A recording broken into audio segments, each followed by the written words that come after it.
Hello everyone, welcome to अक्षर कम। आज हम लोग बात करने जा रहे हैं लेक्चर नंबर 27 पे रिएक्शन मैकेनिज्म सीरीज के यानी ओआरएम की हम लोग बात कर रहे हैं। हम लोगों ने ये सीरीज मेंस से पहले रोक दी थी क्योंकि मेंस में इस सीरीज से ज़्यादा कुछ मतलब हेल्प हो नहीं पा रही थी। मेरे को ऐसा लग रहा था क्योंकि मैं बहुत एडवांस की बात कर रहा हूँ और एडवांस वर्जन में ही हम लोग पढ़ रहे हैं। तो अब इस सीरीज को हम लोग फटाफट कंप्लीट करेंगे और साथ साथ जो चैप्टर बचे हुए हैं उनके लिए भी वीडियोस आते रहेंगे, टेंशन लेने की जरूरत नहीं। और जो पीवाईक्यूज बचे उनके वीडियो आएंगे। तो बहुत सारा कंटेंट आने वाला है। स्टे कनेक्टेड, चैनल को लाइक शेयर सब्सक्राइब करते रहना है और हम लोग एडवांस बढ़िया से करेंगे, है ना। तो बात शुरू करते हैं अपनी एलिमिनेशन रिएक्शन से। इससे पहले हम लोग सब्स्टिट्यूशन कर चुके हैं कंप्लीट। अब आने वाले एक दो लेक्चर में हम लोग एलिमिनेशन कंप्लीट करेंगे, फिर ग्रिग्नार्ड पे चलेंगे और फिर अल्कोहल फिनॉल ईथर की रिएक्शन हम लोग शुरू कर देंगे। तो ज़्यादा नहीं लगेगा, 10-12 लेक्चर में हम लोग सारा कुछ कंप्लीट करने वाले हैं। तो एलिमिनेशन रिएक्शन में क्या होता है? एलिमिनेशन रिएक्शन में अगर हम बात करें तो एलिमिनेशन जब भी होगा तो क्या होगा, डिग्री ऑफ अनसैचुरेशन क्या होती है, बढ़ती है। ठीक है, तो लिख देते हैं यहाँ पे during elimination degree of unsaturation increases, degree of unsaturation increases. Degree of unsaturation क्या होती है, बढ़ जाती है। एलिमिनेशन से क्या होता है, डिग्री ऑफ अनसैचुरेशन क्या होती है, बढ़ जाती है। क्योंकि या तो पाई बॉन्ड आएगा या रिंग आएगी, कुछ भी आएगा जिससे क्या होगा, डिग्री ऑफ अनसैचुरेशन बढ़ेगी। ठीक। अब एलिमिनेशन तीन तरह का हो सकता है। पहला हो सकता है one one elimination. One one elimination को ही हम लोग क्या कह सकते हैं कि ये हमारा अल्फा एलिमिनेशन है। इसे हम क्या कह सकते हैं, अल्फा एलिमिनेशन कह सकते हैं। या फिर अगर कहीं पे तुम्हें अल्फा अल्फा एलिमिनेशन लिखा मिल जाए तो घबराने की बात नहीं है, इसी को हम अल्फा अल्फा एलिमिनेशन भी कह सकते हैं। ठीक। दूसरे तरह का एलिमिनेशन होता है one two elimination. One two elimination को हम लोग बीटा एलिमिनेशन कह सकते हैं, जो हम लोगों ने जनरली पढ़ा होगा सबने, बीटा एलिमिनेशन। या फिर हम इसे अल्फा बीटा एलिमिनेशन भी कह सकते हैं। ठीक। या फिर हम कह दें थर्ड तरह का होता है जो रेयर होता है, one three elimination. One three elimination भाई पेन पेपर लेके बैठना, साथ में पढ़ लो क्योंकि एडवांस के टाइम तक रिवीजन करने का समय नहीं मिलेगा। अभी पढ़ो और अभी खत्म करो इस लेक्चर को, घर तक ले जाने की जरूरत नहीं। मतलब घर तक मतलब क्लास के बाद ले जाने की जरूरत नहीं है, ठीक है ना। गामा एलिमिनेशन कहते हैं या फिर इसे हम कहते हैं अल्फा गामा एलिमिनेशन। नोट करते जाओ, नोट करने का प्रॉपर टाइम दूंगा, कोई दिक्कत नहीं है नोट करने में। नोट आराम से करते रहो और साथ साथ पढ़ो। कौन कौन सा एलिमिनेशन होगा, तीन तरह का एलिमिनेशन होगा, अल्फा बीटा और गामा टाइप के। ठीक। सही है। चलो, ये तो आसान बात है, यहां तक क्लियर हो गई बात। अब अगर हम पहले अल्फा एलिमिनेशन की बात करें तो यहीं डाल लेते हैं अल्फा एलिमिनेशन, यहीं डाल लेते हैं अल्फा एलिमिनेशन।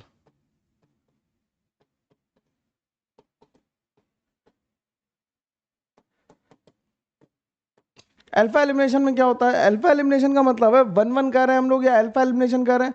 अल्फा एलिमिनेशन में होगा क्या कि जब एक ही एटम से दोनों दो ग्रुप निकल जाएंगे, दोनों कह दूं या दो ग्रुप निकल जाएंगे तो हम उसे क्या कहेंगे, अल्फा एलिमिनेशन कहेंगे। ठीक है, तो लिख लेते हैं, इसमें लिख देता हूं थोड़ा क्या क्या कि when both the groups are removed, groups की जगह एटम्स भी लिख सकते हो, ग्रुप्स और एटम्स, है ना। कोई ग्रुप या फिर कोई एटम हो, अगर दोनों एटम्स क्या होंगे, सेम कार्बन एटम से रिमूव किए जाएंगे तो हम उसे क्या कहेंगे, अल्फा एलिमिनेशन कहेंगे। व्हेन बोथ ग्रुप्स और atoms are removed from the same carbon, then it is called one one elimination, then it is called one one elimination, elimination लिखना है, एलिमिनेशन, नहीं तो लोग स्पेलिंग की भी गलती देख लेंगे। या फिर अल्फा एलिमिनेशन इसी को कहते हैं, ठीक है। तो जब एक एटम से दो ग्रुप निकल गए तो इसे हम अल्फा एलिमिनेशन या वन वन एलिमिनेशन कहेंगे। और जल्दी से कमेंट करके बताओ कि इसके एग्जांपल्स तो मैंने देखे हैं कौन सी रिएक्शन में देखा है एग्जाम्पल तुमने, अगर तुम्हें आता है तो बिल्कुल कमेंट करके बताएंगे। अगर मैं इसका एक एग्जाम्पल लिख दूं तो एक एग्जाम्पल ले लेते हैं इसका। तो मान लिया हमने ले लिया पीएच, यहाँ पे पीएच ले लिया, यहाँ डबल बॉन्ड एच लगाया और यहाँ पे सीएल लगाया। ठीक, तो हमने क्या किया, हमने इसे बेस के साथ हीट किया। बेस ले लेते हैं मान लो NaNH2 टाइप का, सोडामाइड के साथ इसे हीट करते हैं। ठीक, और ऐसे क्वेश्चन ज्यादा तंग करते हैं क्योंकि ये रूटीन क्वेश्चन नहीं है। कमेंट करके बताना ये बात भी कि यार बात सही कह रहा हूं मैं क्या, कि ऐसे क्वेश्चन ज्यादा तंग करते हैं क्योंकि ये रूटीन नहीं है। अगर रूटीन होंगे तो उतने तंग नहीं करेंगे। देखो यार, मैं भौकाल टाइट नहीं कर रहा हूँ कि बहुत एडवांस एडवांस पढ़ा रहा हूँ, लेकिन इन सवालों में दिक्कत आती है जनरली लोगों को। तो NaNH2 क्या करेगा, इस H को लेगा, इस पे नेगेटिव चार्ज आ जाएगा, क्योंकि एसिड बेस रिएक्शन फास्ट होती है, मैं हमेशा से बताता आया हूं। अब ये लोन पेयर यहां पे आएगा, पीएच एंटी वाला माइग्रेट करेगा और सीएल को निकाल देगा। पीएच कौन सा माइग्रेट करेगा, एंटी वाला माइग्रेट करेगा। क्यों, क्योंकि सीएल का बॉन्ड तोड़ना है। अगर सीएल का बॉन्ड तोड़ना है तो उसके एंटी ऑर्बिटल में इलेक्ट्रॉन डालने पड़ेंगे। तो क्या हो गया कि इससे बन गया PH C triple bond C PH. और हुआ क्या कि जो दो एटम रिमूव हुए, जो दो एटम निकल के गए, ध्यान से देखो, तो एच और सीएल दोनों अल्फा कार्बन से ही निकल गए, तो इसे हम क्या कहेंगे, अल्फा एलिमिनेशन कहेंगे। तो हम इसे क्या कहेंगे, अल्फा एलिमिनेशन कहेंगे। ठीक है, कोई परेशानी इसमें नहीं होनी चाहिए किसी को। मैं हट जा रहा हूं सामने से इसलिए जिससे तुम लिख पाओ, बस आराम से लिखो, कोई तकलीफ दिए बिना अपने आप को। ठीक है,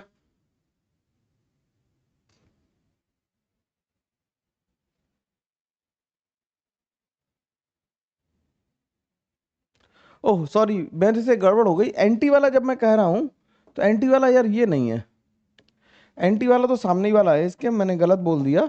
गलत क्या बोल दिया, मतलब मेरे से गड़बड़ हो गई। ये वाला ग्रुप ही माइग्रेट कर जाएगा, सीएल के जो एंटी में होगा वो जाएगा। ठीक है, इसे एक बार और प्रूफ कर दूंगा, चलो दोबारा बता दूंगा। फिर से बता दूं कि सीएल के एंटी में जो है वो मूव करेगा, यानी सीएल के एंटी में कौन सा, ये वाला पीएच है, तो ये वाला पीएच जाएगा इधर। ठीक, ध्यान रखना, इसे गड़बड़ मत करना। यार मेरे से गलती से लिख गया, मैंने इधर घुमा दिया, मैं उस लोन पेयर के चक्कर में एंटी देख लिया है ना, ये गड़बड़ हो गई, सही कर लेना ऐसा, है ना।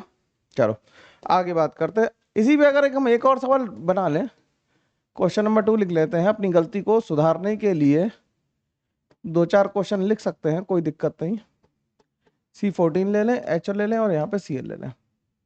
अब देखो क्या होगा, अगर NaNH2 के साथ इसे ट्रीट कराओगे तो क्या होगा, NaNH2 के साथ इसे हीट करेंगे तो क्या होगा, ये नेगेटिव इसे H लेगा, यहाँ नेगेटिव आएगा, तो पीएच आ गया C। इसके साथ बेंजीन रिंग के साथ क्या लगा दिया, एक ड्यूटेरियम भी लगा दिया, और यहाँ पे सारी कलाकारी कर ली।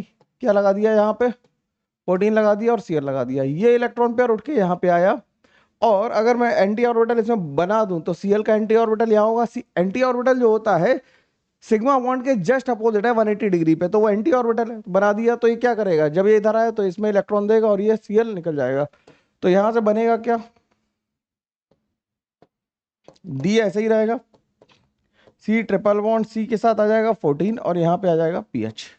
तो और बात क्लियर हो गई कि एंटी ऑर्बिटल वाला कौन सा कह रहा हूं मैं। ठीक है, एंटी वाला कौन सा कह रहा हूँ ये बात समझ में आनी चाहिए। एक एग्जांपल और लिख देता हूँ छोटा सा इसी के साथ साथ। अगर मैं एक एग्जांपल और लिख दूं यहाँ पे कि जिससे एंटी वाली बात और समझ में आ जाए, तो हम यहाँ पे अगर पीएच सी और यही सेम क्वेश्चन लिख लें। देखो सवाल की खूबसूरती केवल इतनी है कि तुम थोड़ा थोड़ा बदलते जाओ, खेल बदलता जाएगा, और जो ज्यादा कलाकारी करे उसे एक जैसे सवाल दे दो। देखने में तो ये बिल्कुल एक जैसे कर लग रहे हैं। तो अब इसमें बताओ क्या होगा, इसमें क्या होगा, बताओ कमेंट करके जल्दी से बताओ कि क्या होगा इसमें। ठीक, इसमें बताओ कमेंट करके क्या होगा कि NaNH2 से जब ट्रीट कराएंगे इसे तो क्या होगा, NaNH2 से ट्रीट कराएंगे तो ये H उठाएगा, ये इधर जाएगा और एंटी वाला माइग्रेट करेगा। अब हमने इसके साथ कौन सा माइग्रेट कराना पड़ेगा, ये वाला माइग्रेट कराना पड़ेगा, ये इधर आएगा और Cl को निकाल देगा, यानी 1, ये वाला एरो 2 आ जाएगा, ये 3 आ जाएगा और ये 4 आ जाएगा। नंबरिंग भी ध्यान रखना जिससे एक बार में प्रोडक्ट लिख पाओगे। तो ये आ जाएगा पीएच सी ट्रिपल बॉन्ड, अब की बार 14 यहाँ आ जाएगा और इसके साथ डी वाली बेंजीन के साथ 14 कार्बन लगा होगा। तो इससे ये पता लग जा रहा है कि एंटी वाला ही माइग्रेट करेगा, सिन वाला माइग्रेट नहीं करेगा। ये बहुत जरूरी बात है, छोटी सी, है ना, ध्यान रखने के लिए बहुत जरूरी बात है छोटी सी लेकिन जरूरी बात है। लिख लो इसे फटाफट। टेंशन लेने की जरूरत नहीं है, मैं हूं तुम्हारे साथ, नंबर आ जाएंगे, बिल्कुल परेशान होने की बात ही नहीं है यार कहीं से कहीं तक, ठीक है ना। ऑर्गेनिक पूरी पूरी सही कराऊंगा, और जो तुम्हें जैसे क्वेश्चन चाहिए ना कि एक में 10 रीजन लिखे वैसे क्वेश्चन भी मैं प्रिपेयर कर रहा हूँ, उसके लिए भी काम हो रहा है, वो क्वेश्चन भी लिख के दूंगा तुम्हें, ठीक है ना। थोड़े से कहाँ डिस्कस करेंगे हम लोग क्लास में, एक क्लास में डिस्कस करेंगे। और इनऑर्गेनिक के जो बचे हुए मतलब एक 100 क्वेश्चन की एक मैराथन इनऑर्गेनिक की, ऑर्गेनिक की और फिजिकल की भी लाऊंगा, PYQs की, है ना, जिससे कि कवर हो जाए, क्योंकि 2010 से लेके 2023 तक के PYQ 24 तक के तो कवर हैं ही, है ना। और हम लोग 2010 से पहले वाले क्वेश्चंस का भी एक सेट लेंगे, जो अच्छे क्वेश्चन है, 100 क्वेश्चन उठा लेंगे इनऑर्गेनिक, ऑर्गेनिक और फिजिकल के तीनों के मिला के, ठीक है ना।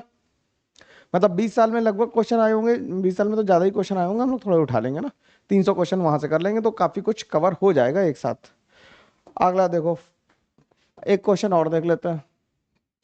अब क्या करो, यहाँ पे लिख लेते हैं सी, पीएच के साथ क्या लिख लें, ऑक्साइम लिखना है। पीएच के साथ हमें क्या लिखना चाहते हैं, हम ऑक्साइम लिखना चाहते हैं। ऑक्साइम मतलब साइनाइड बनाना चाहते हैं, तो क्या लिख लें ऐसा, यहाँ पे पी लिख लो, एन लिख लो,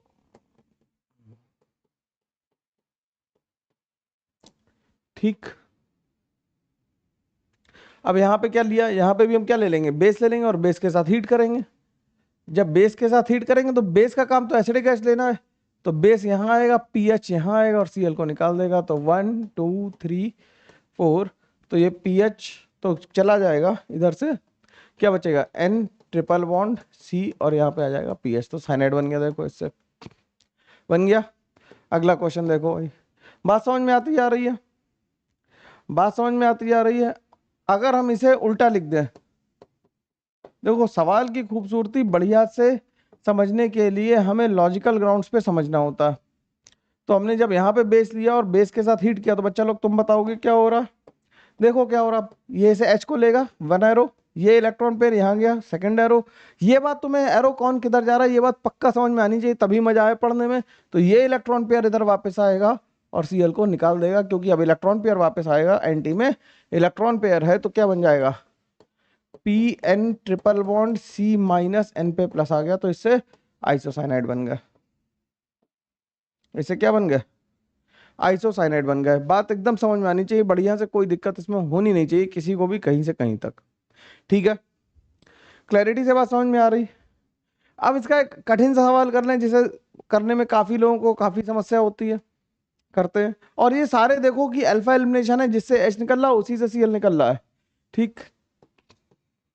अगला सवाल देखते हैं। अगला सवाल थोड़ा सा विचित्र बनाने की कोशिश कर लेता हूं, जो तुम्हें थोड़ा सा तंग करे। ट्राई करोगे इसे, इसमें बेस डाल दो, देखो क्या होता है भाई, क्या बना पाओगे इससे, देखो क्या बना सकते हो इससे। इससे जब बनाएंगे तो क्या करेंगे, बेस का काम क्या है यार बताओ, बेस का काम क्या है, तुम बताओ जल्दी से, बेस का काम क्या है, एसिडिक एसिड लेना। तो बेस क्या करेगा, बेस एसिडिक एसिड ले लेगा, यहाँ पे निगेटिव चार्ज आएगा। जब बेस एसिडिक एसिड ले लेगा, यहाँ पे निगेटिव चार्ज आएगा, तो क्या बनेगा, यहाँ पे Cl आ गया, यहाँ पे निगेटिव आ गया, और ये यहाँ पे आ गया, ठीक। इतनी बात समझ में आई। अब ये यहाँ पे आए, ये स्टूडेंट रिंग है, ये यहाँ पे आए और Cl निकल जाए, तो देखो क्या बना, ये नीचे आ गया, तो यहाँ डबल बॉन्ड हुआ, इस कार्बन से इसके डबल बॉन्ड जुड़ा, और यहाँ पे भी एक रिंग जुड़ी हुई है, तो ये बन गया शानदार सा कंपाउंड। मतलब इसकी स्टेबिलिटी के बारे में बात नहीं कर रहे हैं हम लोग, उसके बारे में डिस्कशन नहीं कर रहे, लेकिन ऐसा बनाया जा सकता है। और ऐसे क्वेश्चन एक आध बुक्स में है, तुम्हें पता होगा कौन से, नाम लेने की जरूरत नहीं है, सर लोगों की किताबों में है, मैं उनकी बहुत रिस्पेक्ट करता हूँ तो तुम लोग देख लो भाई, ठीक है। बात समझ में आ गई। बहुत एब्सर्डनेस से बचना है, हमें ये भी ध्यान रखना है, बहुत एब्सर्ड नहीं होना, लॉजिकल होना है। जेई एडवांस का क्वेश्चन लॉजिक से लगता है, ठीक। इसके बाद तुमने जो मोस्ट कॉमन एग्जाम्पल देखा इसका, CH3 को KOH के साथ ट्रीट करा दो और हीट करो, तो क्या होता है, पहले CCl3 माइनस बनता है, और फिर अल्फा एलिमिनेशन यहाँ पे हम लोग लिखते हैं, याद आ रहा, तो इससे CCl2 कार्बन बन जाएगी। तो ये भी एग्जाम्पल क्या है, ये भी एग्जाम्पल हमारा किसका है, अल्फा एलिमिनेशन का है। ये कार्बन कैसी बनी, डाइक्लोरोकार्बन बनी है। अगर किसी को शक हो तो लिख लो भाई डाइक्लोरोकार्बन, वैसे तो देखने से ही पता चल रही है कि डाइक्लोरोकार्बन है, कोई इसमें इफ बट किंतु परंतु नहीं होना चाहिए। बात समझ में आ गई। अभी हम लोग एलिमिनेशन की बेसिक बेसिक थ्योरी कर रहे हैं, एप्लीकेशन पार्ट अगली क्लास में करेंगे। आज पहले बात समझने की कोशिश करो। अब तुम एडवांस की तैयारी कर रहे हो ना यार, थोड़ा तो बुद्धि पे जोर देना ही पड़ेगा, ठीक है? समझ रहे हो बात को? बोलो यार, समझ रहे हो ना? जान लगा दो, मैंने कहा था ना 12 घंटे। कितने लोग कमेंट करके बताना, वीडियो देखने से 3 दिन हो गए, 4 दिन तुमने 12 घंटे पढ़ा कि नहीं पढ़ा यार, है ना? बिल्कुल बताओ मेरे को। अब बात करते हैं बीटा एलिमिनेशन की। हैंग डाल लेते हैं बीटा एलिमिनेशन।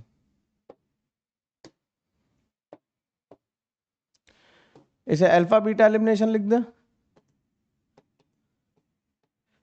या फिर केवल बीटा एलिमिनेशन लिख दें, तो बात समझ में आ जा रही है। बीटा एलिमिनेशन में क्या होगा कि एडजेसेंट एटम से एलिमिनेशन होगा, ठीक है ना? ठीक, तो लिख देते हैं व्हेन, लिख दूं मैं सब कुछ लिख देता हूं जिससे तुम्हें आराम रहे यार। नोट्स मेरे साथ साथ लिख रहा हूं ना, एक बार कमेंट करके बताना कि सर साथ साथ पढ़ाना है। व्हेन एटम्स और group of atoms are removed from vicinal sites, then it is called what? Beta elimination. Then it is called beta elimination. इसे हम बीटा एलिमिनेशन कहते हैं, ठीक? इसे हम क्या कहते हैं? बीटा एलिमिनेशन कहते हैं, ठीक? तो मान लेते हैं, हम एग्जाम्पल ले लेते हैं और यहाँ पे एक्स लेते हैं। तो ये अल्फा पोजीशन हो गई, ये बीटा पोजीशन हो गई। यहाँ पे बेस के साथ हीट कर देते हैं जिससे सब्स्टिट्यूशन का कोई भी चांस ना रहे। तो इससे क्या होगा, BH बन जाएगा, सही है? तो ये बीटा एलिमिनेशन है। बीटा से क्या करा, H निकाला और अल्फा से X निकाल दिया, ठीक? अब बीटा एलिमिनेशन कितने तरह का होता है, हटा दें इसे।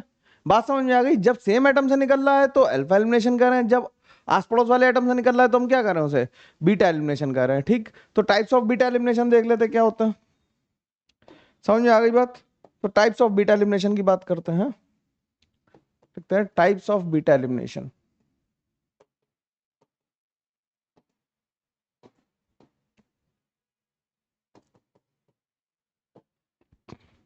टाइप्स ऑफ बीटा एलिमिनेशन में पहला लिख दें हम लोग E2, number 2 E1, number 3 E1CB, सबकी फुल फॉर्म भी लिख दूंगा, और फिर EI।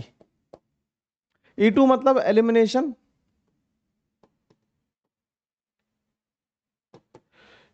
बाइमोलिक्यूलर,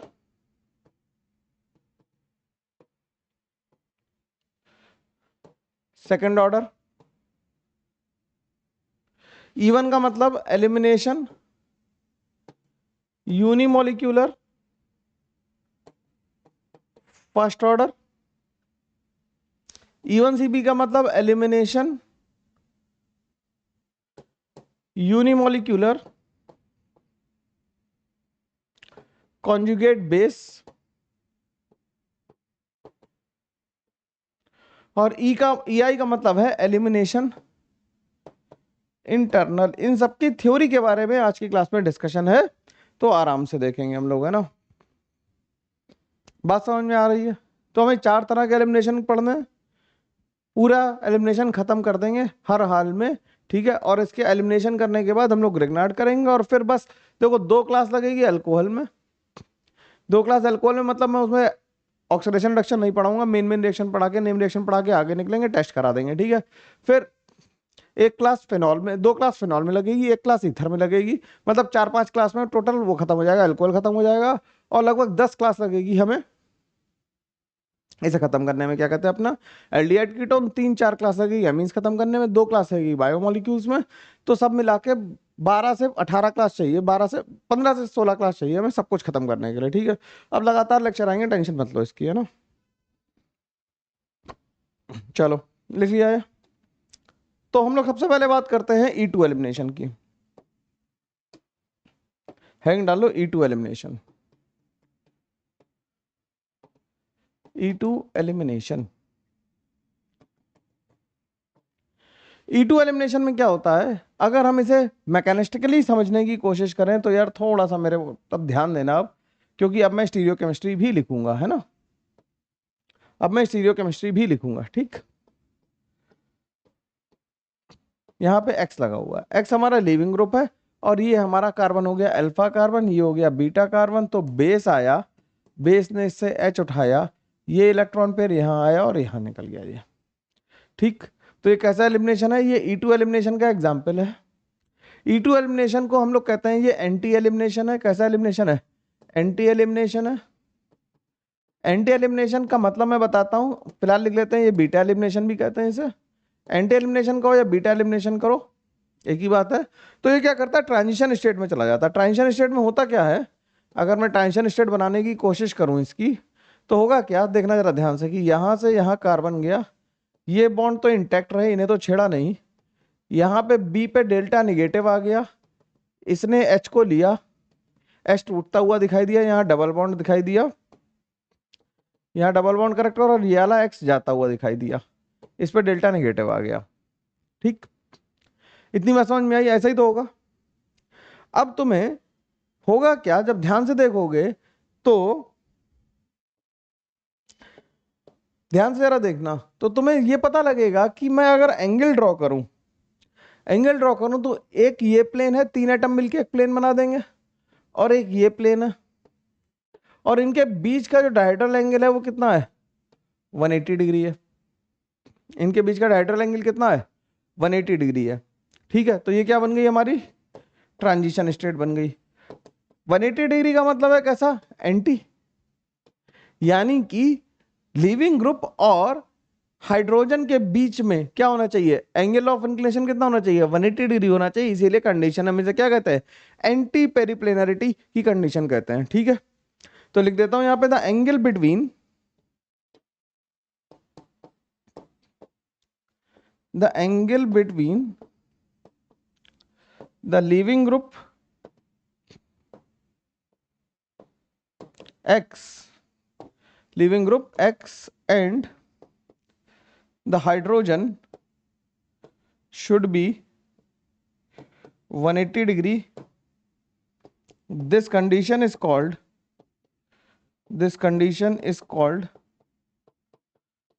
क्या कहते हैं इसे, एंटी पेरिप्लेनरिटी कहते हैं। क्या कहते हैं, एंटी पेरिप्लेनरिटी की कंडीशन कहते हैं, ठीक है। इसे कहते हैं एंटी पेरिप्लेनरिटी की कंडीशन कहते हैं, ठीक। तो लिविंग ग्रुप और एच के बीच में एंगल कितना होना चाहिए, 180 डिग्री होना चाहिए। अगर 180 डिग्री नहीं हुआ तो ये रिएक्शन नहीं होगी, ध्यान रखना। तो हम कहते हैं ये एंटी पेरिप्लेनरिटी कंडीशन सेटिस्फाई करनी चाहिए, और एंगल कितना होना चाहिए, डायहेड्रल एंगल 180 डिग्री होना चाहिए। इसीलिए इसे कैसा एलिमिनेशन कहते हैं, एंटी एलिमिनेशन कहते हैं। फिर रिएक्शन आगे चलेगी, और जो ट्रांजिशन स्टेट है, एक बात और लिख देता हूं, यहीं पे लिख देता हूं कि द ट्रांजिशन स्टेट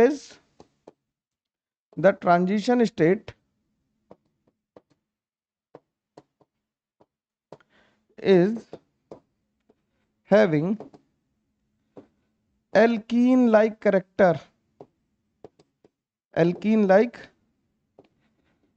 character है। तो जब रिएक्शन आगे चली तो इससे एल्कीन बन गई, इससे तो कोई समस्या है नहीं, X माइनस लीव कर गया और BH बन गया, ठीक। ये बात लिख लेना, ये छोटी छोटी बातें थ्योरी में बहुत पूछी जाती हैं, और असली सवाल तो कठिन वही है जो थ्योरी में आ रहा है। इससे तो सरोकार रखते ही हो तुम लोग कि असली सवाल वही है जो थ्योरी में आ रहे हैं, तो उनसे तकलीफ होगी ही होगी, ठीक है ना। तो इनकी कंडीशन आराम से लिख लो पूरी,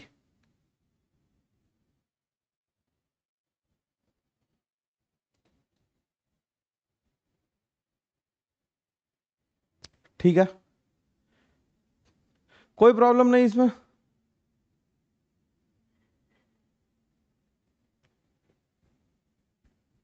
ठीक है, अब इसमें बेस क्या करता है, तुम्हें अगर लगे कि यहां से बेस ने मोस्ट एसिडिक एच को उठाया, नहीं, बेस ने उस एच को उठाया जो एक्स के एंटी में था। बेस ने उस एक्स को उठाया, एच को उठाया जो एक्स के एंटी में था। अगर एंटी में नहीं होगा तो वो एच को नहीं उठा पाएगा, एलिमिनेशन नहीं होगी। ठीक है, तो मैं देखने से ऐसा लग सकता है कि बेस ने क्या किया, मोस्ट एसिडिक एच को लिया, लेकिन ऐसा नहीं है। बेस ने उस एच को लिया जिसके पास एंटी पेरिप्लेनरिटी की कंडीशन थी और जिससे एल्कीन ज्यादा स्टेबल बन रही है। बात समझ में आई? मैं फिर से रिपीट कर रहा हूं, बेस ने इस बार एसिडिक एच नहीं देखा क्योंकि जो ट्रांजिशन स्टेट थी वो एनायनिक नहीं थी, उस पे हमें क्या बनाना था, एल्कीन बनानी थी। तो बेस उस एच को निकालेगा जहां पे एल्कीन ज्यादा स्टेबल बन रही हो, ठीक है, और जहां पे एंटी पेरिप्लेनरिटी की कंडीशन सेटिस्फाई हो रही हो। ठीक है, मैंने नोट्स में पूरा लिख दिया, तुम नोट्स में देखोगे तो मिल जाएगा, मैं पूरा से लिख नहीं रहा। ठीक, लिख लो लिख लो, आराम से लिखो, बिल्कुल तसल्लीपूर्ण तरीके से लिख लो, कोई परेशानी की बात है ही नहीं कहीं से कहीं तक। तो रिएक्शन किसके थ्रू जा रही है, ट्रांजिशन स्टेट के थ्रू जा रही है, ये बात ध्यान रखने की बात है। ठीक, चलो आगे बात करते हैं। अब लिख लेते हैं properties of E2 mechanism, properties के बारे में लिख लेते हैं।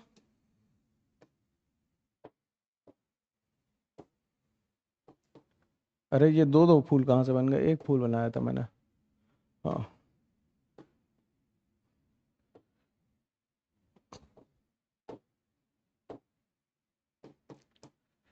प्रॉपर्टीज ऑफ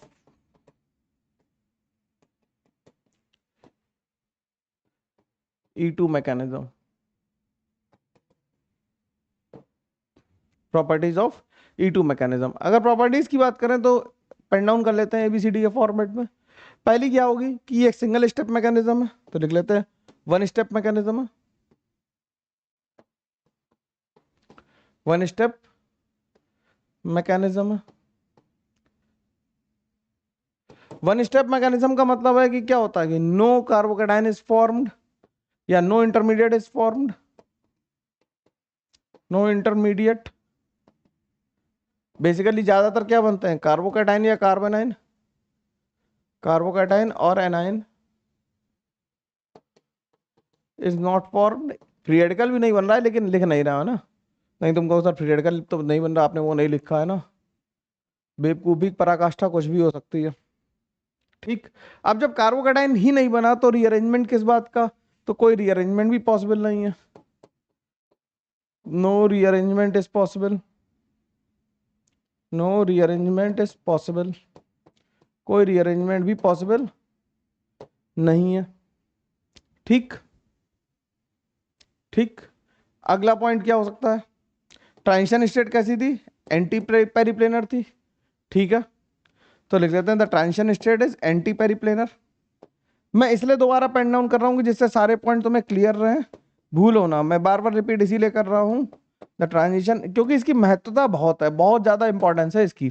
अगर इसमें बेवकूफी हो गई तो फिर गड़बड़ हो जाएगी। The transition state is anti periplanar. देखो यार, प्रोडक्ट जुगाड़ से लिखने से एडवांस का सवाल तो नहीं लगेगा। ठीक, एडवांस का सवाल नहीं लगेगा। अगर हम इसका रेट लिखें तो, क्योंकि ये सेकंड ऑर्डर रिएक्शन है, तो रेट ऑफ E2 किसके प्रोपोर्शनल होगा, इक्वल टू होगा के आर एक्स का कॉन्सेंट्रेशन इनटू बेस का कॉन्सेंट्रेशन। ठीक, तो ये कैसी है, ये बायोमोलिक्यूलर और सेकंड ऑर्डर रिएक्शन है,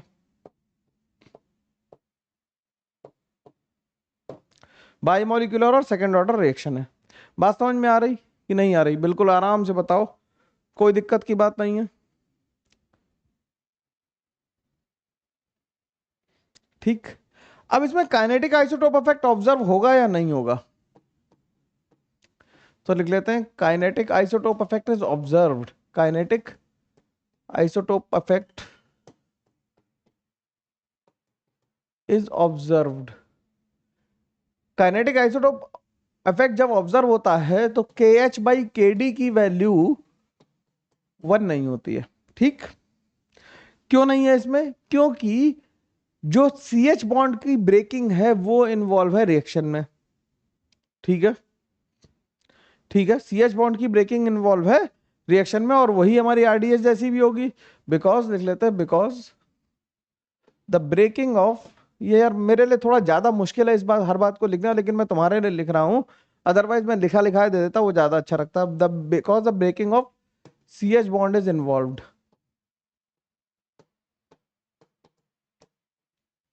ठीक है, लेकिन मेरे को लगता है कि साथ साथ लिखने से तुम्हें थोड़ी सी अंडरस्टैंडिंग बढ़ जाती है, प्री रिटन में उतनी अंडरस्टैंडिंग नहीं बन पाती है ना। ठीक, सही है, इसमें कोई दिक्कत नहीं। अब रिएक्शन एक्सोथर्मिक होगी या एंडोथर्मिक होगी, ये रिएक्शंस कैसे ड्रिवन है, एक्सोथर्मिक है या एंडोथर्मिक है? तुम बताओ भाई जल्दी से कमेंट करके कि एक्सोथर्मिक है एंडोथर्मिक है, सोच के बताना, शेयर लॉजिक से लग जाएगी बात, समझ में आ जाएगी कि एक्सोथर्मिक है या एंडोथर्मिक है। तो बताओ, मैं लिख दूं जब तक। द रिएक्शन इज, कमेंट कर देना भाई, मेरे को दिखता नहीं कमेंट, क्योंकि मैं स्क्रीन से अपोजिट साइड खड़ा हूं, कैमरा फेस कर रहा हूं है ना, तो स्क्रीन मेरे को नहीं दिख रही कोई सी। क्या तुम कमेंट कर रहे हो, नहीं कर रहे? द रिएक्शन इज, अच्छा ये तो रिकॉर्डेड सेशन है, मैं सोच रहा हूं कि लाइव है। ठीक, the reaction is endothermic in nature.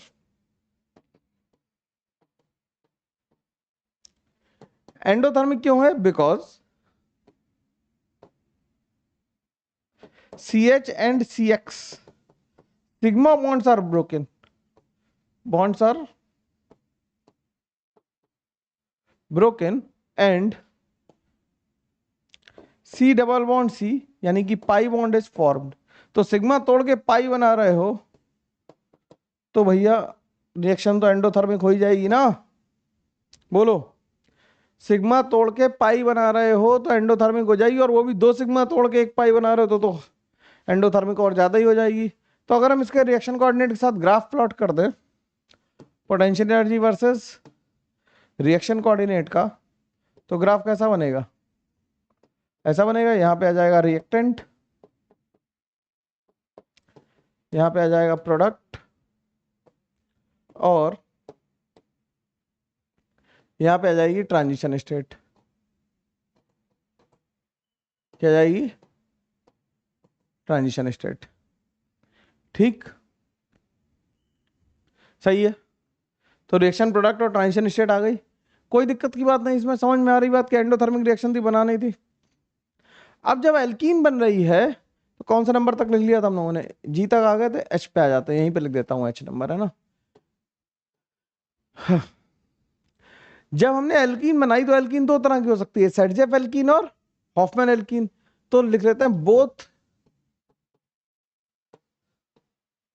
सेडजेफ alkene यानी कि more stable alkene, more stable alkene, and Hofmann alkene मतलब अनस्टेबल एल्कीन। अनस्टेबल जब मैं कह रहा हूं तो रिलेटिव स्टेबिलिटी की बात कर रहा हूं, एब्सोल्यूट अनस्टेबिलिटी की बात नहीं कर रहा हूं। आर फॉर्म्ड डिपेंडिंग अपॉन कि बेस कैसा है, सबस्ट्रेट कैसा है, इस बात पे डिपेंड करेगा। ठीक, अब अगर E2 को ही ढंग से एनालाइज कर लिया जाए थोड़ा सा और, तो हम लोग और कॉन्क्रीट बात बढ़िया से कर पाएंगे। कैसे कर पाएंगे, पहले ये लिख लो फिर बात करते हैं।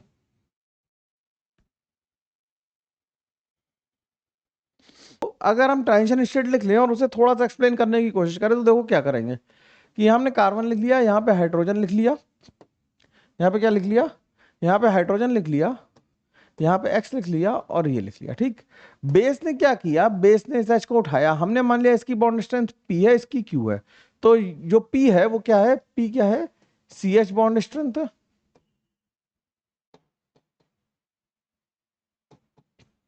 और Q क्या है, CX बॉन्ड स्ट्रेंथ है।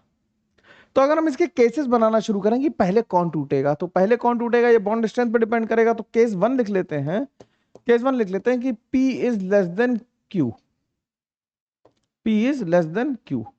अगर P लेस देन Q है तो CH bond in comparison to CX bond कैसा है, कमजोर है ना। देन क्या होगा, then when the base takes the H, when base, then when एक साथ आ गया, then base will take the hydrogen, base will take the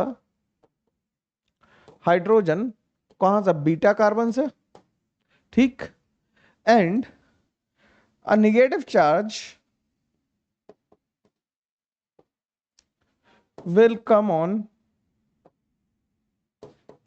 the carbon। Negative charge कैसा हो सकता है? नेगेटिव चार्ज लिख देता हूं, नेगेटिव लिख दिया। Negative charge will come. Negative charge कह सकता है पार्शियल हो सकता है या फुल हो सकता है ना, पार्शियल या फुल हो सकता है।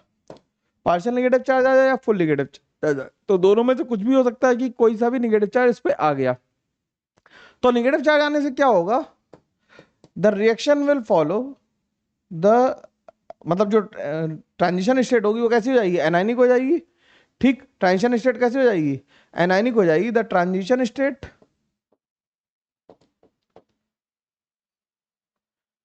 will be anionic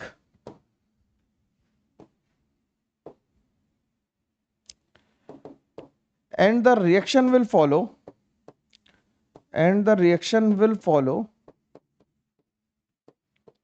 E1CB mechanism. देखो थोड़ा सा बदलाव किया हम लोगों ने, क्या कि P और Q में Q को हमने क्या कर दिया? बड़ा कर दिया। Q अगर बड़ा है तो बॉन्ड एनर्जी ज्यादा है तो देर में टूटेगा। H पहले टूटेगा तो कार्बन पे थोड़ा सा नेगेटिव चार्ज आएगा। बात समझ में आ रही? जब नेगेटिव चार्ज आएगा तो वो एनायनिक ट्रांजिशन स्टेट हो जाएगी या कंप्लीट नेगेटिव हो जाएगा, डिपेंडिंग अपॉन की बेस कैसा है और सामने वाला ग्रुप कैसा है, ठीक। तो ऐसी मैकेनिज्म क्या कहते हैं? E1CB मैकेनिज्म कहते हैं। अब धीरे धीरे देखो E2 से हम लोग E1CB पे मूव कर रहे हैं। दूसरा केस क्या हो सकता है? केस 2 लिख लेते हैं। केस 2 अगर हम कहें तो P इक्वल टू क्यू लिख दें। अगर P इक्वल टू क्यू हो रहा है देन क्या होगा कि then CH and CX bond are breaking, bonds are breaking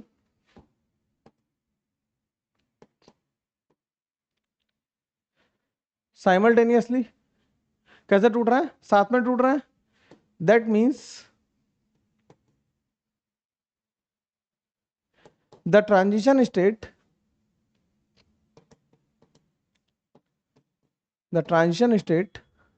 will have alkene like character. अब देखो ट्रांजिशन स्टेट एल्कीन लाइक है तो जितनी एल्कीन ज्यादा स्टेबल बन रही होगी ट्रांजिशन स्टेट की एनर्जी उतनी कम हो जाएगी। तो हम अगर कम होगा तो स्टेबिलिटी में प्रोडक्ट रिएक्शन यील्ड क्या होगी? बढ़िया होगी। इसीलिए हम लोग मोर स्टेबल एल्कीन बनाते हैं। Then the transition state will have alkene like character and the reaction will follow E2 path. Last case क्या बचता है यार? लास्ट केस तो हम समझ ही गए होगे कि केस नंबर 3 क्या आ जाएगा। केस नंबर 3 होगा कि P अब की बार क्या हो? ग्रेटर देन Q हो। अगर P ग्रेटर देन Q है तो CX बॉन्ड कैसा है? कमजोर है। P ग्रेटर देन Q का मतलब क्या है कि CX बॉन्ड कैसा है? CX बॉन्ड जो है हमारा वो कमजोर है। किससे? CC बॉन्ड से, CH बॉन्ड से। तो इसका मतलब क्या है कि CH bond is stronger than CX bond. Then X group will leave and positive charge will come on carbon।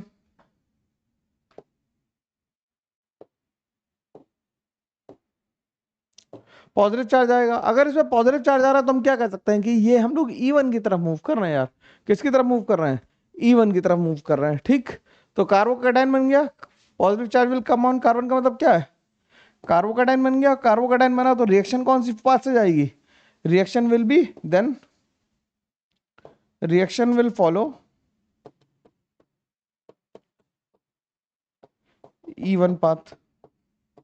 E1 माने E1 ऑड वाला नहीं, E1 मतलब एलिमिनेशन यूनिमोलिकुलर, ठीक। समझ में आई बात? तो E2 की बात समझ में आ गई। तो E1 अब हम लोग पढ़ लेते हैं। थोड़ा सा बचा है बस, इस क्लास को खत्म करेंगे जल्दी से, बस थोड़ा सा बचा है, ठीक है। 2 मिनट और रुक जाओ। तो बाहर कर लेते हैं E1 मैकेनिज्म। E2 समझ में आ गई। अब E1 मैकेनिज्म की बात करते हैं। और इवन मैकेनिज्म में जब हम देखें तो यहाँ पे हाइड्रोजन है, यहाँ पे एक्स है, तो क्या हुआ इस रिएक्शन में, क्या हुआ कि सी एक्स बॉन्ड टूट गया। सी एक्स बॉन्ड टूटा तो इसी को हम आरडीएस लिख देते हैं कि आरडीएस में क्या हुआ, सी एक्स बॉन्ड टूट गया। यहां आ गया कार्बोकैटायन, आ गया कार्बोकैटायन, फिर बेस आया, इसने एच को लिया और यहां पे बन गया, तो ये एल्कीन बन गई। ठीक, और ये काम कैसा होगा, फास्ट होगा। ठीक, बोलो। अब अगर कार्बोकैटायन बन रहा है तो यहाँ पे प्लेनर चीज बन गई है, तो ये रोटेट भी कर सकता है, तो इससे क्या होगा कि जो प्रोडक्ट बनेगा वो GI will show, GI can be shown by the product. GI can be shown मतलब ज्योमेट्रिकल आइसोमरिज्म करेगा, यानी कि cis and trans both can be form, cis और trans can be form, specificity खत्म हो जाएगी। ठीक, क्योंकि कार्बोकैटायन बन रहा है। अगर हम कैरेक्टरिस्टिक्स लिख लें या फिर प्रॉपर्टीज लिख लें, लिख लेते हैं प्रॉपर्टीज ऑफ एलिमिनेशन, पहले ये नोट कर लो आराम से, फिर लिखते हैं प्रॉपर्टीज, है ना, नोट कर लो, कोई चिंता की बात नहीं है। प्रॉपर्टीज ऑफ एलिमिनेशन रिएक्शंस करते हैं। और अभी थोड़ी सी बात, जब हम लोग अगली क्लास में क्वेश्चन करेंगे तो जो मैंने आज सब कुछ बताया है वो तुम्हें एकदम क्लैरिटी समझ में आ जाएगा, दिमाग में एकदम सेटल तरीके से बैठा देंगे तुम्हारे। कहीं नहीं जाना है तुम्हें, कुछ नहीं करना है, बेवकूफी करना मत यार, आप जुगाड़ के चक्कर में मत रहना, बस मेरे कहना इतना ही है बस, है ना। तो बात करते हैं properties of E one mechanism. Properties of E one mechanism,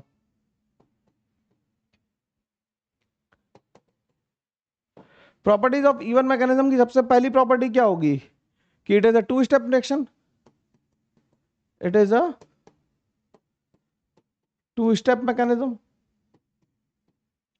ये कैसी है, टू स्टेप मैकेनिज्म है। Number two, two step mechanism है तो कार्बोकैटायन फॉर्म हो रहा है, और कार्बोकैटायन फॉर्म होगा तो रीअरेंजमेंट पॉसिबल है कि नहीं, वो तो मैंने हमेशा बताया, और कार्बोकैटायन का रीअरेंजमेंट हम लोगों ने बहुत डिटेल में पढ़ा है यार, इसमें तो कोई दो राय नहीं है। तो कि carbocation is formed, carbocation is formed, therefore possibility of rearrangement is there, possibility of rearrangement is there, rearrangement की पॉसिबिलिटी है। ठीक, बोलो, अगर रीअरेंजमेंट पॉसिबल होगा तो होके रहेगा। कार्बोकैटायन जब भी देखो रीअरेंजमेंट कराने के लिए देखो, रेट एक्सप्रेशन कैसा लिख दें इसका, रेट एक्सप्रेशन कैसा लिख दें बताना भाई। अगर हम रेट एक्सप्रेशन लिख दें तो RE1 कैसे लिख दें, K into R X, K into R X, unimolecular first order, unimolecular first order reaction. ठीक है, अब आरडीएस में कौन सा बॉन्ड टूट रहा था, आरडीएस में सी एच बॉन्ड, सी एक्स बॉन्ड टूट रहा था, देख लो आरडीएस में कौन सा बॉन्ड टूट रहा था, सी एक्स बॉन्ड टूट रहा था, तो kinetic isotope effect will not be observed. अगला पॉइंट अगली स्लाइड पे लिख देता हूं, क्या हो रहा है ये। अगला पॉइंट लिखता है, no kinetic isotope effect will be observed, no kinetic isotope effect will be observed, यानी कि K H by K D की वैल्यू कितनी होगी, 1 होगी, as C H bond breaking does not take place in RDS, does not take place in RDS, rate determining step में नहीं टूट रहा। ठीक है, तो अगर हम इसका रिएक्शन प्रोफाइल डायग्राम बनाए तो कैसा बनाएंगे यार, potential energy versus reaction coordinate करते, तो ये भी एंडोथर्मिक रिएक्शन होगी, तो ये ठीक है, ऐसा कुछ बन जाएगा। ऐसा इसलिए बनाया क्योंकि यहां पे जो बना वो क्या बना, इंटरमीडिएट बना, और इंटरमीडिएट था क्या, इंटरमीडिएट जो था वो कार्बोकैटायन था। ठीक, ये क्या बन गया, यहाँ पे आ गया रिएक्टेंट और यहाँ पे आ गया प्रोडक्ट, ये बन गई TS1 और ये बन गई TS2, ट्रांजिशन स्टेट 1 और 2। आराम से ड्राइंग कर लो, इस पे सिंपल सिंपल सवाल बहुत सारे पूछे जाते हैं और हम लोग इसमें फंसते हैं। कमेंट करके जरूर बताना यार कि हाँ सर इसमें फंसते हैं। ठीक, कोई दिक्कत नहीं, बात समझ में आ गई। तो ये थर्ड केस का लिया जब हमने CX बॉन्ड जो था वो वीक था और टूट के चला गया। अब इसमें जो होगा, क्योंकि कार्बोकेटाइन बन रहा है, इसलिए जो एल्कीन होगी वो Saytzeff alkene will be preferred over Hofmann alkene. Saytzeff alkene will be preferred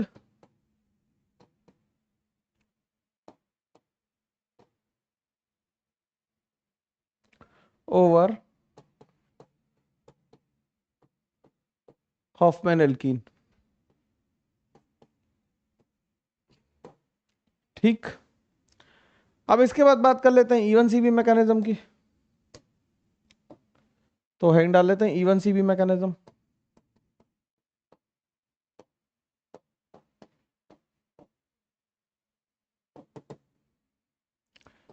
even c B mechanism, even CB में क्या होगा, यहाँ पे H है और इस बार कौन ज्यादा स्ट्रॉन्ग बॉन्ड है, CX बॉन्ड ज्यादा स्ट्रॉन्ग है, तो बेस क्या करेगा, बेस आके H लेगा, नेगेटिव चार्ज बना देगा यहाँ पे। ठीक, बेस आके H लेके नेगेटिव चार्ज बना दिया, तो यहाँ पे आ गया C पे आ गया negative,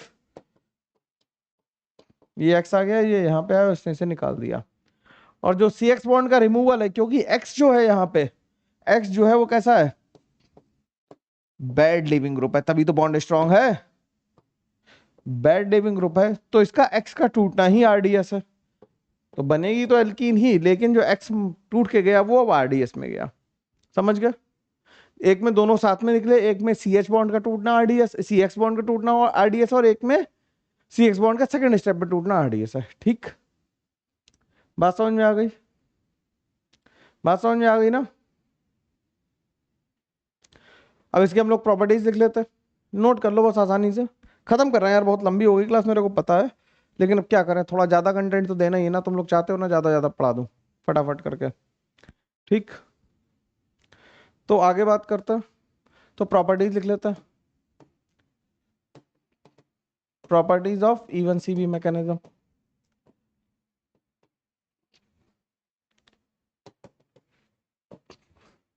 properties of E one c B mechanism मतलब ये क्या, पहली क्या, it is a two step reaction.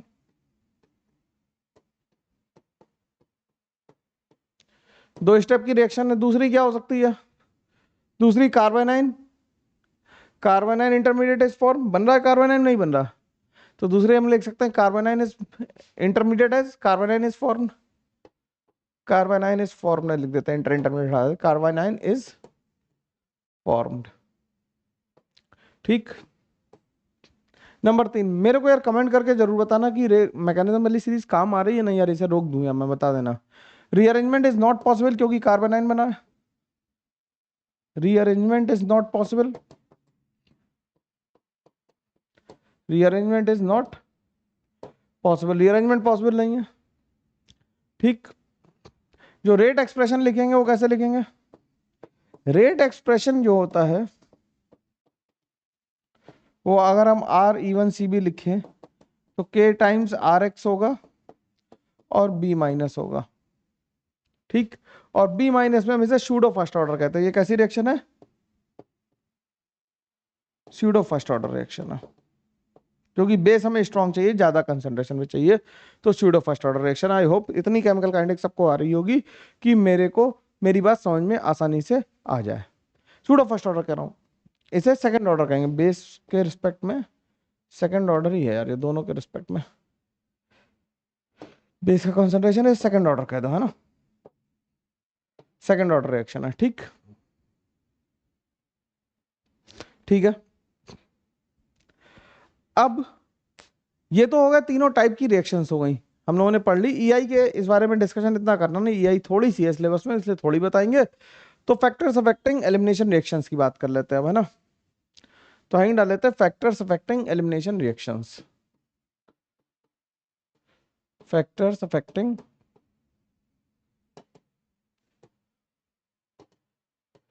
Elimination reaction.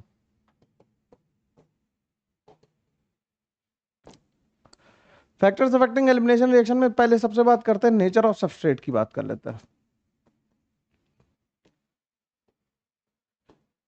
Nature of substrate की बात कर लेते हैं। जब नेचर ऑफ सबस्ट्रेट की बात करेंगे तो इसमें भी हमें देखना पड़ेगा कि E2 के लिए बात कर रहे हैं, E1CB के लिए बात कर रहे हैं, या फिर EI के लिए, मतलब E1 के लिए बात कर रहे हैं। तो फॉर E2 अगर हम बात करें, E2 के लिए क्या हो जाएगा, for different एल्काइल्स,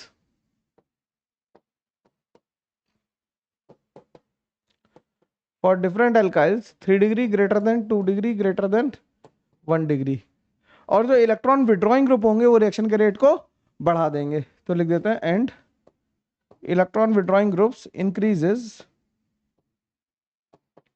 the rate of reaction by increasing the acidic strength of beta hydrogen, the acidic strength of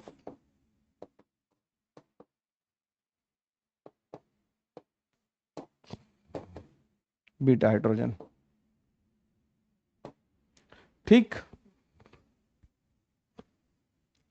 है, नोट कर लो ये भाई। E2 के लिए क्या होगा कि जितना हम इलेक्ट्रॉन विड्रॉइंग ग्रुप लगा देंगे उतना बढ़िया रहेगा। ठीक, अब फॉर अगर हम E1 रिएक्शन लिखें, E1 के लिए लिखें, E1 के लिए क्या होगा, अगर हम डिफरेंट एल्काइल्स की बात करें,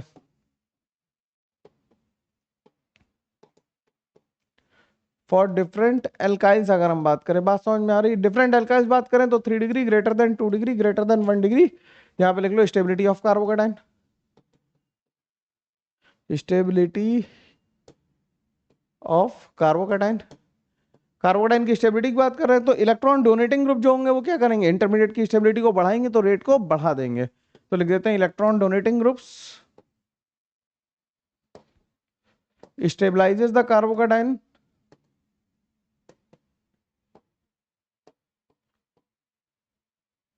thereby increasing the rate of reaction, increasing the rate of reaction।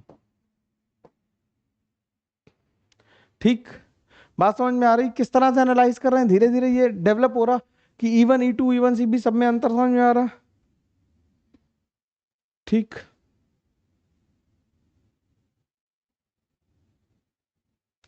ठीक है। अब E1CB के लिए क्या होता है, अगर हम फॉर E1CB कर दें, E1CB में क्या हो रहा है, एनायनिक रिएक्शन थी, तो इलेक्ट्रॉन विड्रॉइंग ग्रुप जो होगा वो क्या करेगा, वो रिएक्शन के रेट को बढ़ाएगा। Electron withdrawing group increases the rate of reaction by stabilizing the negative charge, by stabilizing the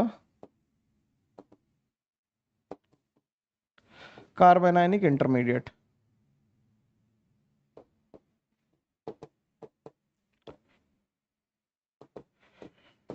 stabilising the carbanionic intermediate. ठीक, कार्बोनाइनिक इंटरमीडिएट को स्टेबलाइज करके क्या करता है, रिएक्शन के रेट को बढ़ाता है, और इसमें 3 डिग्री 2 डिग्री की बात नहीं करेंगे।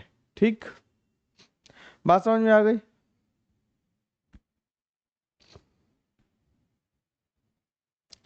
ठीक है, अब बात करते हैं सबस्ट्रेट के बाद बात करते हैं लिविंग ग्रुप की। जो लिविंग ग्रुप के हिसाब से कैसे, तो नेचर ऑफ सबस्ट्रेट के बाद आ गया nature of leaving group. Nature of leaving group,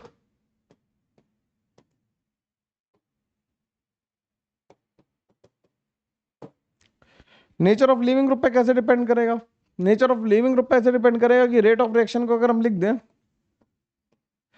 तो रेट ऑफ रिएक्शन जो होगा, सिंपल सोचो कि जो छोड़ के आसानी से चला जाएगा वो बढ़िया तेज करेगा, तो लिविंग ग्रुप एबिलिटी के ऊपर डिपेंड करेगा। लिविंग ग्रुप एबिलिटी की, उसकी एबिलिटी कितनी है छोड़ के जाने की, कितनी एबिलिटी से रिएक्शन को छोड़ के जा सकता है। ठीक, सही है।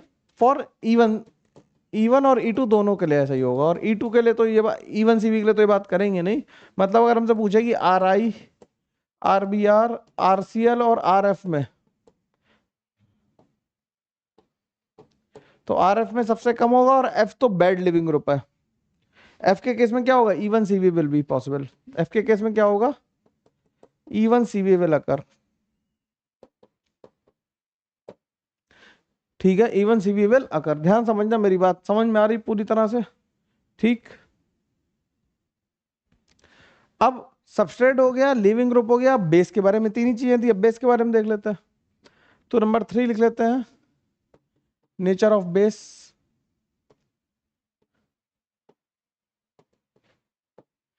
में फॉर E1 मैकेनिज्म देख लेते हैं। फॉर E1 हम क्या कहेंगे, नो इफेक्ट। क्यों? क्योंकि कार्बोकेटाइन बन रहा था, क्योंकि कार्बोकेटाइन बन रहा था इसलिए उस पर कोई फर्क पड़ेगा नहीं। क्योंकि अगर हम लिखें, अगर रेट लिखें E1 मैकेनिज्म का, तो R के इंटू एक्स लिखेंगे और B की पावर क्या लिख देंगे, 0। तो B के कंसंट्रेशन से कोई फर्क नहीं पड़ रहा है, B के कंसंट्रेशन से कोई फर्क नहीं पड़ रहा है। ठीक। फॉर E2 मैकेनिज्म देखते हैं। फॉर E2 क्या होगा, जो रेट था E2 का, अगर हम उसी से बात समझ लें तो वो इक्वल टू था K into R X into B. तो B का कॉन्सेंट्रेशन जितना ज्यादा, रेट उतना ज्यादा, और बेसिक स्ट्रेंथ जितनी ज्यादा, उतना रेट ज्यादा।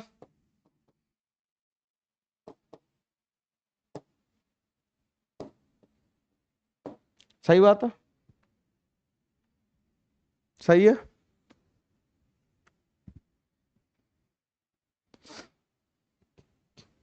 ठीक है, बात समझ में आ गई। E1 CB के लिए क्या होगा, यहीं पे लिख दूं, थोड़ी सी बात है यहीं पे लिख देता हूं, है ना। E1 CB के लिए क्या होता है, हम लिख देते हैं स्ट्रॉन्ग बेसेस आर नीडेड, केवल स्ट्रॉन्ग बेसेस आर नीडेड। बहुत स्ट्रॉन्ग बेस चाहिए हमें, तब होगा। अब नेचर ऑफ सॉल्वेंट की बात करें, तो पोलर प्रोटेक्ट सॉल्वेंट में एलिमिनेशन रिएक्शन क्या होती है, फेवर होती है। तो नेचर ऑफ सॉल्वेंट की बात कर लेते हैं। थक गए क्या भाई? थोड़ा थोड़ा मैं तो थक जाता हूँ यार, है ना, बूढ़ा हो गया हूँ। नेचर ऑफ सॉल्वेंट, अगर कम लोगों ने देखा तो मैं मैकेनिज्म आगे चलाऊंगा नहीं फिर, है ना यार, मैं इतनी मेहनत कर रहा हूँ, लोग देख भी नहीं रहा। तो polar protic solvent will increase, नहीं यार ऐसा नहीं कर सकते ना, ये नहीं कर सकते ना कि कम लोग देखे तो बंद करना। ऐसा नहीं करूंगा, पढ़ाऊंगा। तुम एक दो लोग भी पढ़ रहे हो तो मेरे लिए काफी होता, बहुत है ना। हम लोग तो वन ऑन वन वाले बात लोग है ना। तो polar protic solvent, polar protic solvent favour elimination.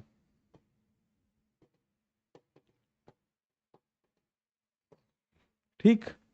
और फिर इफेक्ट ऑफ टेम्परेचर देख लेते हैं।